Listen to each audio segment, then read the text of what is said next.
창세기 2장 21절에서부터 25절까지의 말씀입니다. 창세기 2장 21절에서부터 25절까지의 말씀입니다.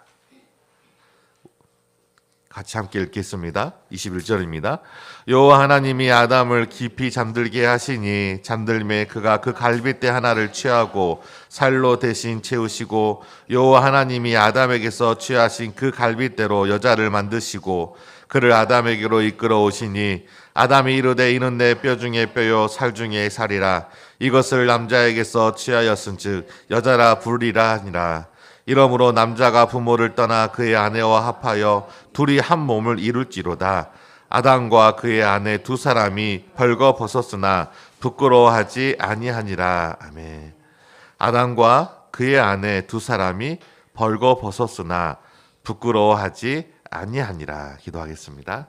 하나님, 가정을 세우는 원리에 대하여 분명히 알고 하나님이 주신 그 사랑 안에서 서로가 부끄럽지 아니하는, 그래서 하나님 보시기에 기뻐하는 그런 온전한 가정을 세울 수 있도록 우리에게 은혜를 허락하여 주시옵소서. 서로를 돌보고 서로를 위해서 기도해 주며 자신의 몸을 사랑하는 것과 같이 한 몸 된 가족임을 기억하고 서로의 다름을 우리가 주 예수 그리스도의 사랑으로 받아들이고 인정함으로 우리의 가족이 정말 하나님의 사랑 안에서 하나가 되어서 그 안에서 천국의 기쁨을 맛볼 수 있도록 인도하여 주시옵소서. 예수님의 이름으로 기도합니다. 아멘. 최근에 나온 뉴스 가운데 5월 9일 날 홍콩 사우스 차이나 모닝 포스트에서 보도된 내용을 우리나라에서도 뉴스로 다루었던 내용 기사가 있는데, 일본의 고학력을 지닌 30대 사이에서 우정 결혼이라는 문화가 확산되고 있다라고 하는 기사입니다. 결혼을 했지만 연인이 아닌 친구와 같은 동거인의 관계를 유지하는 것으로 일본 최초이자 유일한 우정 결혼 전문 업체인 켈러어스의 데이터를 인용한 기사를 보면은 일본 인구의 1억 2천만여 명 중에 약 1%에 해당하는 그 가정들이 이 사람들이 이 우정 결혼에 관심을 가지고 있는 것으로 조사가 되었습니다. 대부분 이 우정 가정이라고 한다면 이 무성애자 또는 양성애자 또는 동성애자들이 정통적인 그 어떤 결혼 관계를 가질 때 사용하는 것인데, 특별히 이 전통적인 결혼의 환멸을 느낀 이성애자들도 이러한 우정 결혼에 대한 관심이 크고 이미 이러한 우정 결혼을 통하여서 가정을 꾸린 회원도 무려 500여 쌍에 달한다고 소개하고 있습니다. 이처럼 사람들이 결혼을 통해 이루어지는 가정에 대해 생각이 어떠한지를 보여주는 그러한 뉴스라고 볼 수가 있습니다. 사람들은 이처럼 결혼이라는 것조차도 이제는 자기 중심적인 어떠한 편애 또는 자기 중심적인 관심이나 사랑을 가지고 하나님이 세우신 그런 가정의 질서를 파괴할 뿐만이 아니라 개개인의 특성과 성향에 맞게 가정이 그렇게 세워져 가는 것들을 우리가 사회의 흐름 속에서 살펴볼 수가 있다는 것이죠. 그러한 목적의 의미가 퇴색하거나 아니면 다른 목적이 생기게 되어지면 너무나 쉽게 이런 가정이라는 것들을 해체하고 사사기처럼 자기 옳은 소견을 따라 살아가는 그러한 시대가 되어져 버린 것이죠. 하나님이 세우신 질서와 전혀 상관이 없이 인간의 죄의 성향으로 인하여 그리고 마귀의 관계와 공격으로 인하여 이렇게 해체되어지는 가정은 하나님이 원하시는 뜻이 아니라는 것입니다.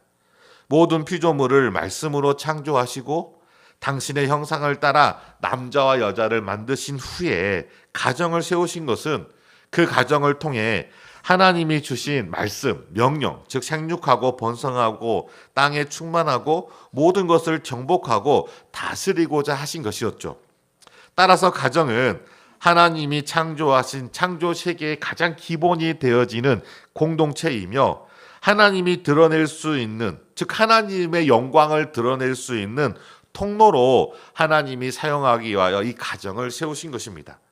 따라서 가정을 해체하는 것은 하나님이 세우신 창조의 목적을 깨뜨리는 것과 같다는 것이죠. 하나님의 뜻과 그 뜻에 부합하는 것이기에 하나님이 기뻐하지 않는 것입니다. 세상은 이처럼 하나님께 영광을 돌리지 않고 자기 스스로 그 영광을 취하고자 달려갑니다. 그래서 그것에 조금이라도 반한다면 가정이라 할지라도 서슴없이 깨뜨려 버리는 것이죠. 시대에 따라 다양한 형태의 가정의 모습들은 이와 같이 인간의 죄성과 사탄의 공격으로 인하여서 깨어진 그 가정의 모습들을 반영한 결과라고 할 수가 있다는 것이죠.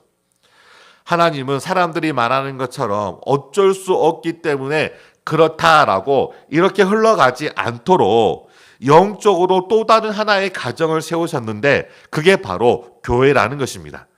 그리스도를 보내셔서 쉽게 해체되어지는 가정을 세상이 쉽게 깨뜨리지 못하도록 인간 안에 있는 본성의 죄가 그러한 가정을 해체하지 못하도록 당신의 몸된 교회에 우리를 연합시켜 주셔서 한 몸 되게 하시고 이 교회라는 공동체를 통하여 다시금 깨어진 그 가정을 회복시키길 원하셨던 것입니다.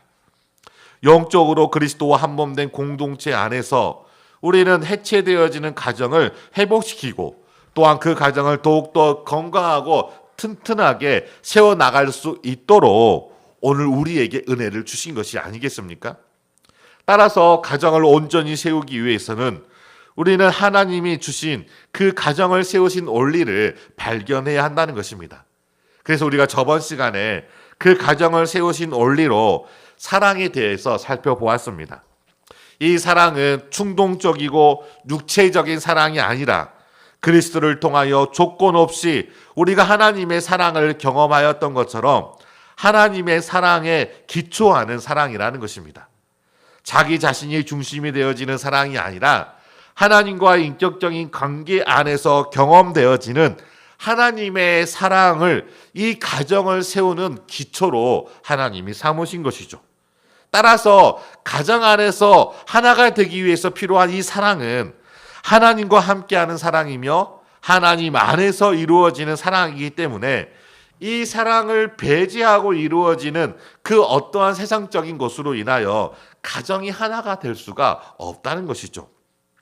이 사랑의 기초 위에 가정을 세울 때 우리의 가정은 이 땅에서 이 가정을 해체하려고 하는 내 안에 여전히 존재하고 있는 이 죄의 성향과 그리고 외부로부터 이 가정을 해체하려고 하는 그 마귀의 관계로부터 우리의 가정을 지킬 수가 있다는 것이죠.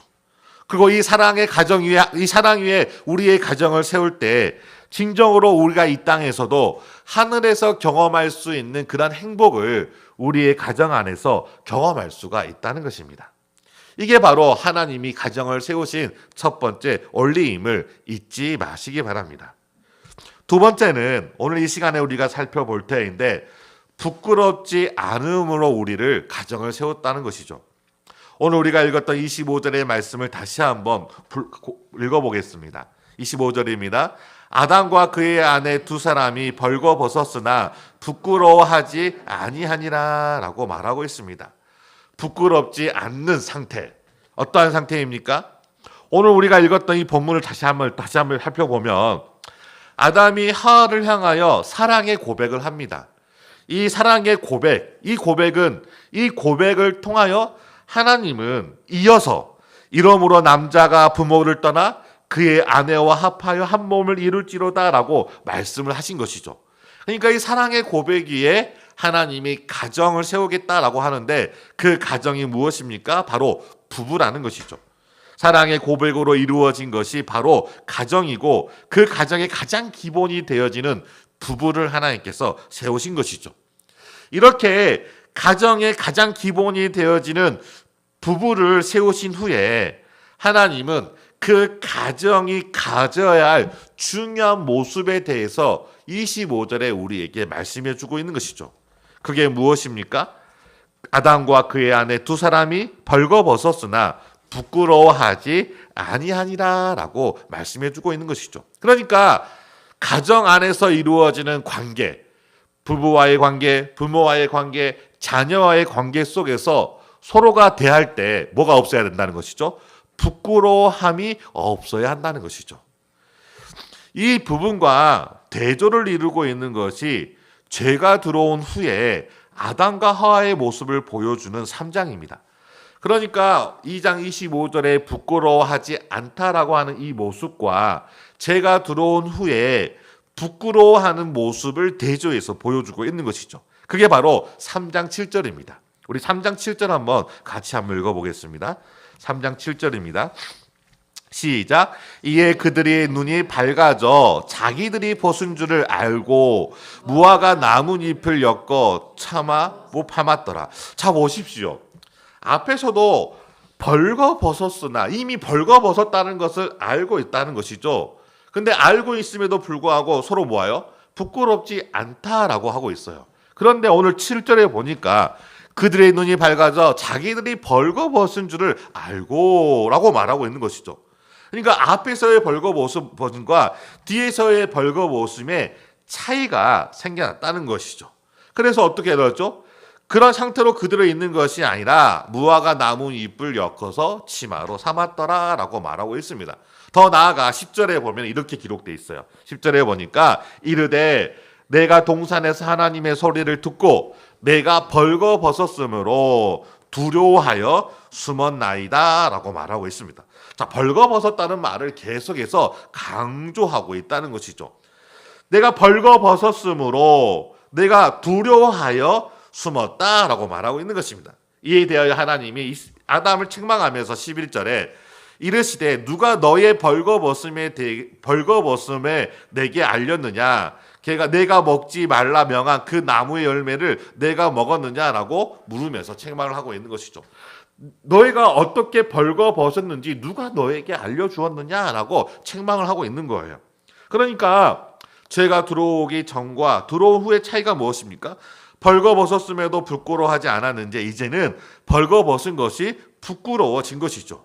죄로 인하여 가정이 깨트려진 그 상황 속에서 나타나는 것이 무엇이냐면 서로에 대해서 부끄러워한다는 것입니다.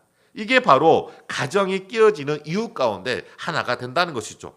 서로 사랑하였으며 서로 순결하였던 가정이 이제는 정욕으로 변한 사랑으로 인하여 서로에 대한 부끄러움으로 상대방을 탓하며 갈등을 일으키는 관계가 되어져 버린 것입니다. 그로 인해서 이제는 화를 향하여 이는 내 뼈 중에 뼈요 살 중에 살이다 라고 고백했던 그 고백이 당신이 내게 데려다준 저 여자로 하여금 내가 하나님의 말씀에 불순종하게 된 것입니다 라고 핑계를 댄 것이죠. 그러니까 지금 내가 잘못을 저지른 이것은 내 본연의 뜻이 아니라 당신이 내게 준 저 하와, 저 여자를 통하여서 내가 이와 같은 죄를 범하게 되어졌기 때문에 나에게는 책임이 없고 책임을 물으려면은 하와에게 책임을 물으소서라고 말하고 있는 것이죠.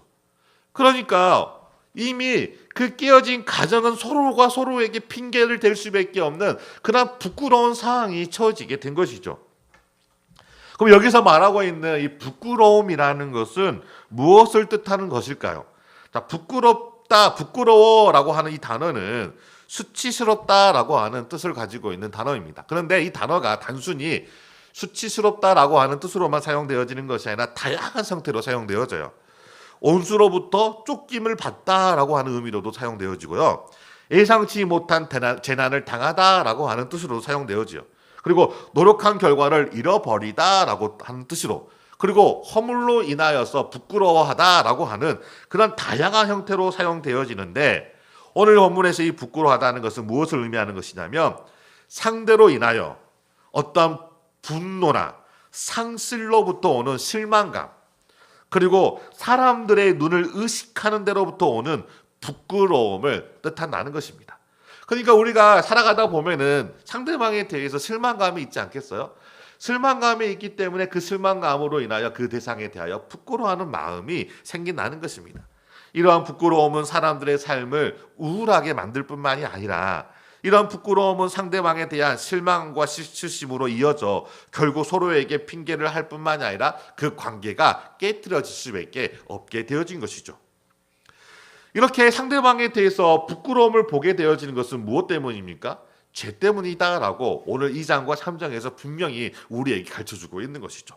죄로 인하여서 우리에게 허물이 생긴 것이죠.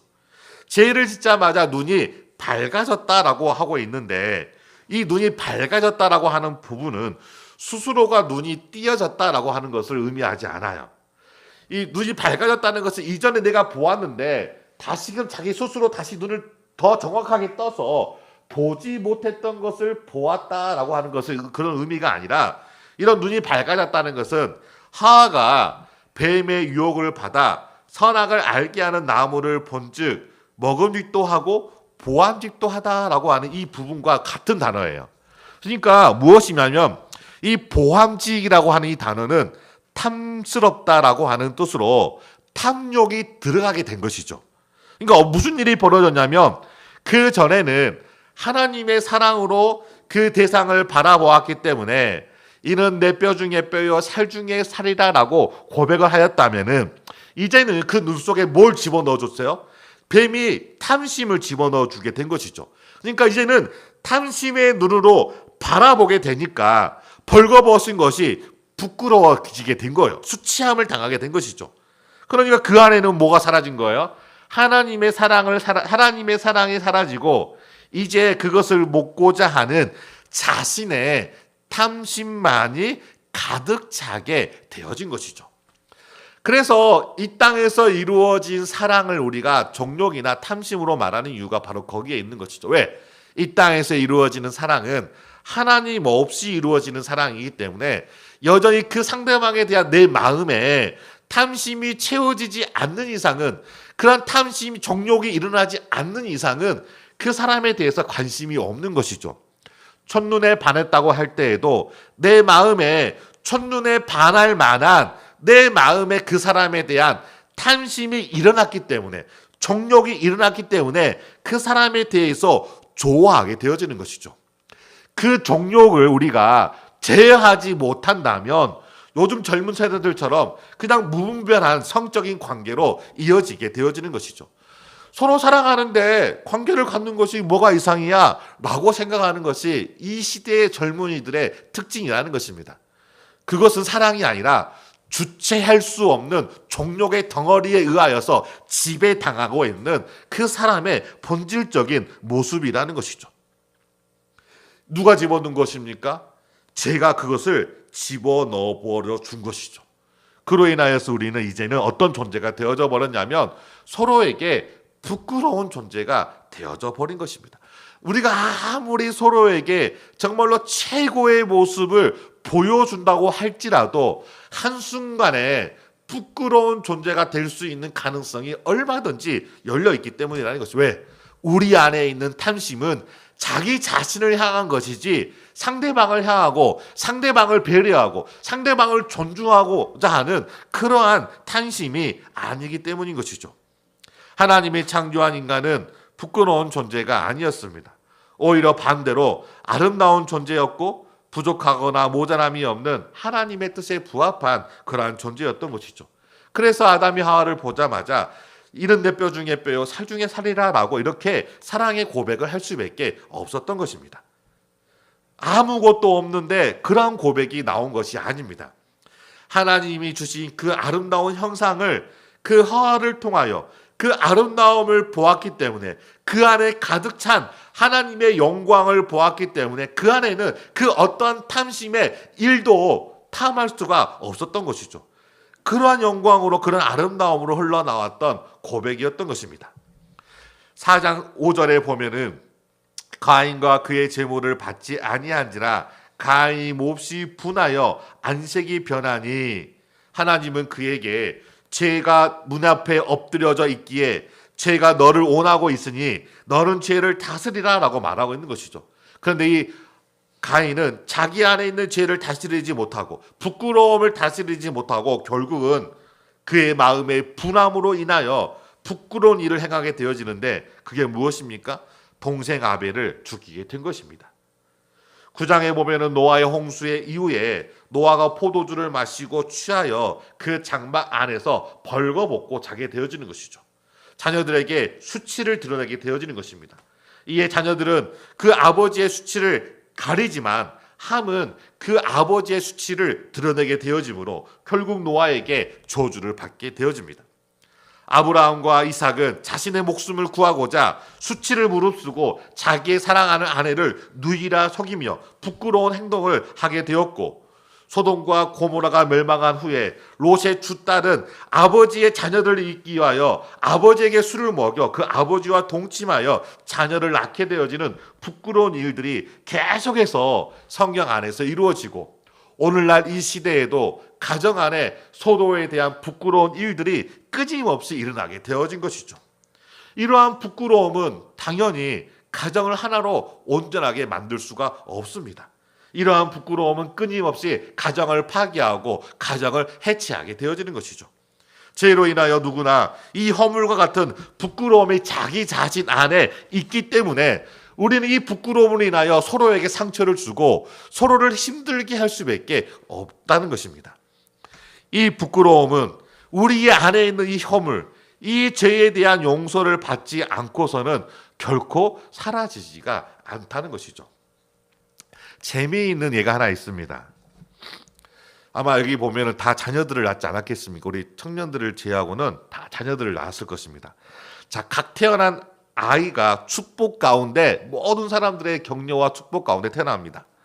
그때 태어난 그 아이는 한 가지밖에 못해요. 먹고 자고 싸는 것밖에 할 수가 없어요. 물론 여러 가지 생각을 하겠지만 생각도 내도 자라가지 않았기 때문에 다른 다양한 것들을 할 수가 없어요. 취미 생활을 갖거나 뭐 책을 이거 할 수가 없어요. 태어난 아기들은 그냥 먹고 자고 싸는 것 외에는 하는 것이 없어요. 이때 부모가 아기가 싼 똥이 더럽다고 생각하는 부모는 아마 한 명도 없을 거예요.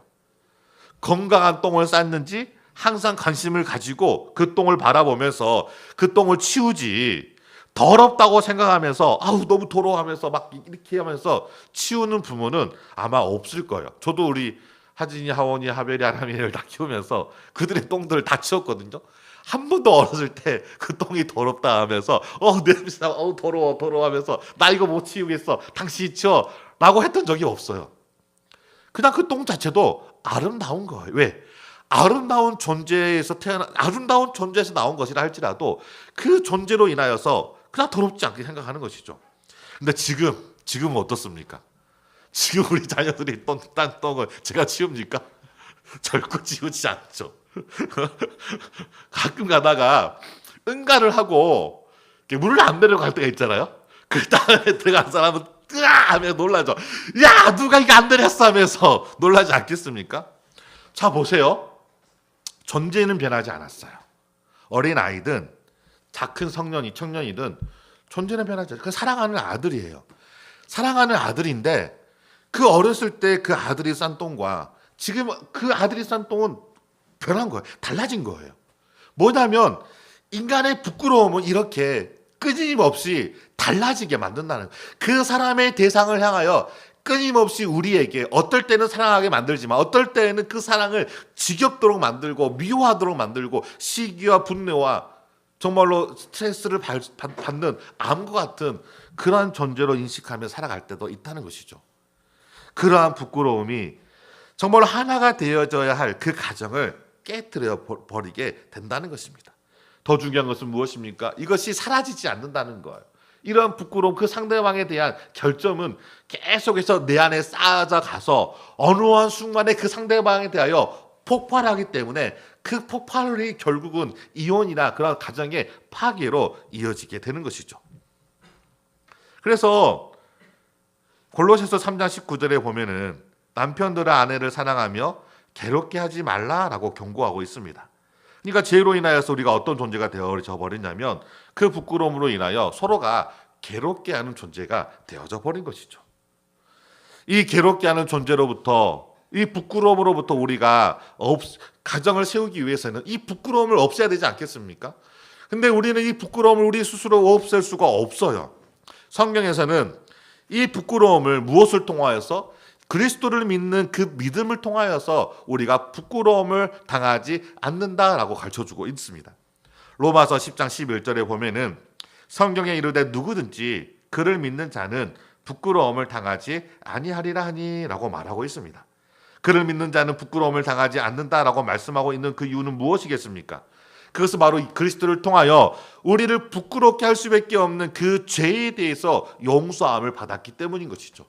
죄와 허물을 십자가의 사랑으로 용서해 주셨기 때문에 우리는 더 이상 부끄러운 존재가 되지 않게 되어진 것이죠. 그래서 히브리서 12장 2절 말씀에 보면은 다음과 같이 말씀합니다. 히브리서 12장 2절 말씀 같이 한번 읽어보겠습니다. 시작. 믿음의 주여 또 온전케 하시는 이 예수를 바라보자. 그는 그 앞에 있는 기쁨을 위하여 십자가를 참으사 부끄러움을 개의치 아니하시더니 하나님 보좌 우편에 앉으셨으니라.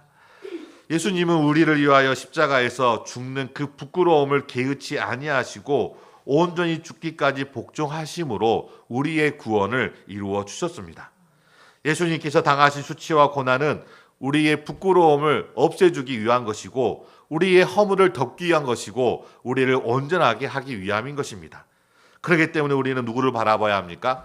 서로를 바라보는 것이 아니라 예수님을 바라보시기 바랍니다. 자녀에 대한 부끄러움이 있습니까? 자녀를 바라보면 바라볼수록 그 부끄러움은 커질 수밖에 없어요. 그 자녀를 바라보기 이전에 누구를 바라봐야 될까요? 그리스도를 바라봐야 한다는 것이죠. 그리스도를 바라볼 때 그 그리스도의 사랑으로 우리가 자녀를 바라보게 되어지면 그 전에 부끄럽게 여겼던 그 모든 것들이 이제는 부끄럽게 여겨지지 않게 되어지는 거예요. 제가 어렸을 때 학교를 다니면 가정의 상황에 대해서 적어서 제출하는 것이 있어요. 저희 부모님들은 중학교를만 겨우 나왔어요. 그걸 중졸이라고 적는 것이 저에게 굉장한 부끄러움이었어요. 그래서 저는 아빠는 좀 더 높게 대졸, 엄마는 좀 낮게 고졸. 그 당시에는 사회적인 문화가 남자들은 대부분 계속 대학에 많이 보내는 형편이었고 아내들은 대부분 이제 형편 때문에 대학을 못 가게 되지 않겠습니까? 그게 저에게는 항상 부끄러웠기 때문에 초등학교든 중학교든 고등학교 가서도 그렇게 적었어요. 고3 때 그리스도를 인격적으로 영접하고 예수 그리스도를 통하여 내 안에 있는 그 부끄러움이 사라지게 된 것이죠. 이제 더 이상 그 대학교, 고등학교 이후부터는 부모님이 부끄러움의 대상이 아니었어요. 부모님은 존경의 대상이고 사랑의 대상으로 바라보게 된 것이죠. 나의 눈으로 변화된 것이 아니라 그 전에 바라봤던 것은 똑같은데 그 사이에 누가 개입한 것이죠? 그리스도께서 개입하신 것이죠. 예수님께서 나를 위하여 십자가에서 죽으심으로 나의 모든 것들을 다 깨끗하게 씻어주신 것이죠. 온전하게 하신 거예요. 그렇기 때문에 우리는 누구를 바라봐야 합니까? 그리스도를 바라보아야 한다는 것입니다. 우리의 죄가 그리스도를 통하여 가려지지 않는다면 우리 안에 여전히 이 허물로 인하여 우리는 관계를 깨뜨리는 그러한 도구로 사용되어질 것입니다. 요한은 요한1서 2장 28절에 다음과 같이 말씀합니다. 자녀들아 이제 그의 안에 거하라. 이는 주께서 나타나신 바 되며 그가 강림하실 때 우리로 담대함을 얻어 그 앞에 부끄럽지 않게 하려 함이라. 우리가 하나님 앞에 부끄럽지 않게 설 수 있도록 그리스도께서 우리를 담대하게 하신 거예요. 하나님 앞에 부끄럽지 않은 존재인데 당연히 사람에게도 부끄럽지 않은 존재로 설 수 있지 않겠습니까? 내 힘에 의지하여 된 것이 아니라 하나님에 의지하여 되었기 때문인 것이죠. 이처럼 하나님 앞에 섰을 때 부끄럽지 않게 하기 위하여 예수님이 우리를 구원하여 주셨음을 잊지 마시기 바랍니다. 우리의 부끄러움이 가정을 해체하는 원인이 됨을 분명히 알았지만 이 부끄러운 허물을 우리가 가진 우리의 힘으로 어찌할 수가 없기 때문에 하나님께서는 예수 그리스도를 우리에게 보내주신 것이 아니겠습니까? 그리스도의 의의 옷을 입을 때 우리는 비로소 우리의 부끄러움에서 벗어날 수가 있다는 것이죠. 하나님의 사랑 안에 거할 때 우리는 이 부끄러움에서 벗어날 수가 있다는 것입니다.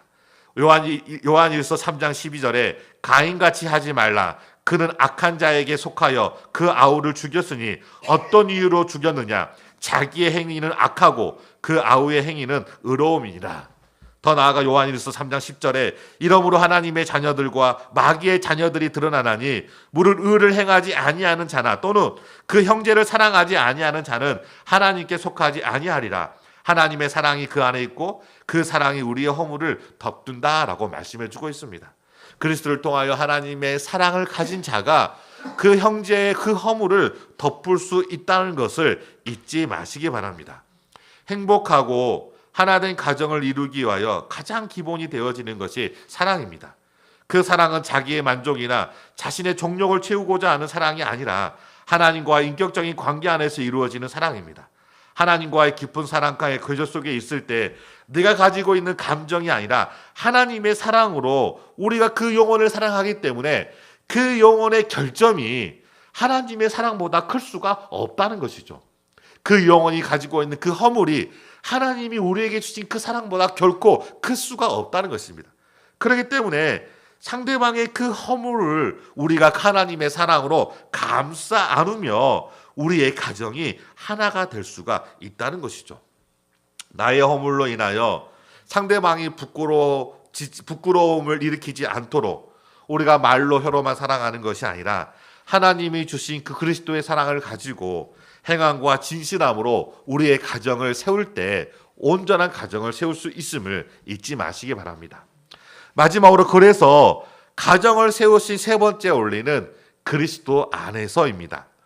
창세기에서는 그리스도에 대해서 말하고 있지 않습니다. 그러나 우리는 이 창세기에 하나님께서 이 가정이 죄로 인하여서 깨트려질 것을 미리 아시고 하나님께서 이 여자의 후손인 예수 그리스도를 통하여 가정을 해체하려고 하는 뱀의 자손의 머리를 깨트릴 것이다 라고 3장에서 예언하고 있습니다.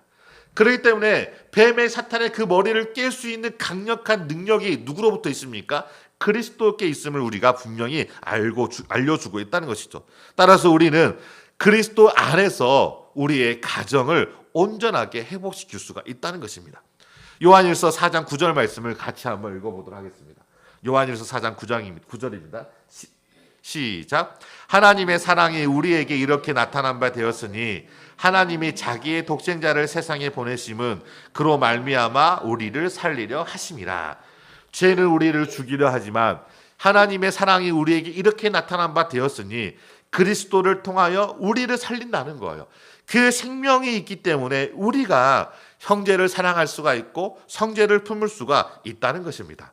하나님의 사랑을 경험하는 것, 우리가 부끄러워하지 않도록 우리의 모든 죄를 사하여 주신 그 그리스도를 통하여 우리가 하나님의 사랑을 고백할 수가 있고 그 사랑을 통하여 우리가 그 형제와 그 가족 안에 있는 허물들을 품을 수가 있다는 것을 잊지 마시기 바랍니다.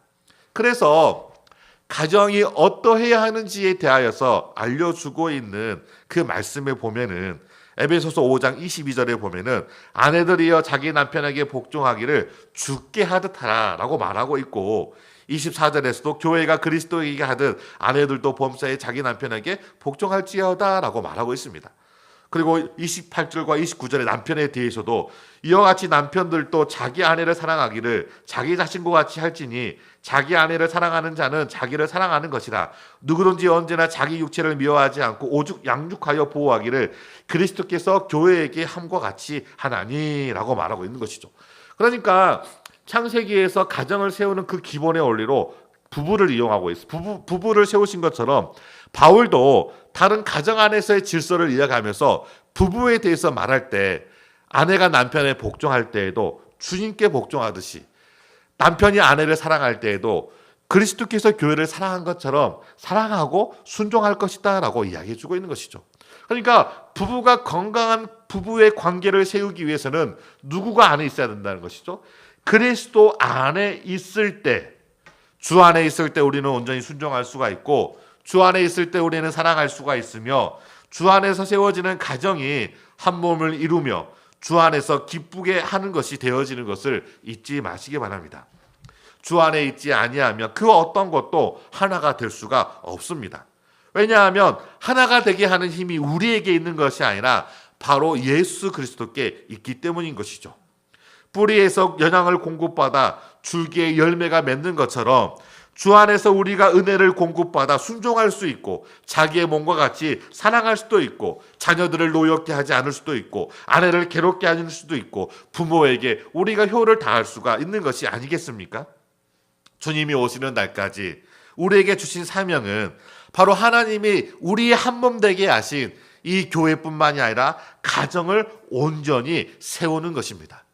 이 가정을 온전히 세우는 것이 바로 하나님을 기쁘시게 하는 것이고 하나님을 영광스럽게 하는 일이라면 어떻게 우리가 가정을 세울 수 있을까요?